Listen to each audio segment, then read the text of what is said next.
Blackstone presents Ride the Moon Down by Terry C. Johnston. This book is read by Alex Boyles. Here is the hardy mountain veteran who has ranged these wilds for more than 30 years.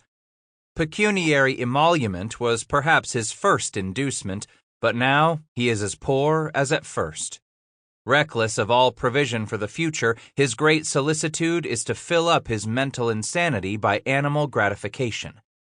Here is the man, now past the meridian of his life, who has been in the country from his youth, whose connections and associations with the natives have identified his interests and habits with theirs. Philip Edwards, missionary to Oregon in 1834. 1. The baby stirred between them. She eventually fussed enough to bring Bass fully awake, suddenly, sweating beneath the blankets. Without opening her eyes, the child's mother groggily drew the infant against her breast and suckled the babe back to sleep.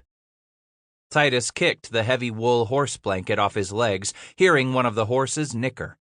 Not sure which one of the four it was, the trapper sat up quiet as coal cotton, letting the blanket slip from his bare arms as he dragged the rifle from between his knees. Somewhere close, out there in the dark, he heard the low warning rumble past the old dog's throat. Bass hissed, immediately silencing Zeke. Several moments slipped by before he heard another sound from the animals. But for the quiet breathing of mother and the suckling of their daughter, the summer night lay all but silent around their camp at the base of a low ridge.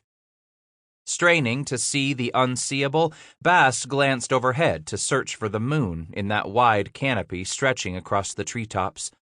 Moonset already come and gone. Nothing left but some puny starshine. As he blinked a third time, his groggy brain finally remembered that his vision wasn't what it had been. For weeks now, that milky cloud covering his left eye was forcing his right to work all the harder. Then his nose suddenly captured something new on the night wind. A smell musky and feral, an odor not all that familiar, just foreign enough that he strained his recollections to put a finger on it. Then off to the side of camp, his ears heard the padding of the dog's big feet as Zeke moved stealthily through the stands of aspen that nearly surrounded this tiny pocket in the foothills he had found for them late yesterday afternoon. And from farther in the darkness came another low, menacing growl.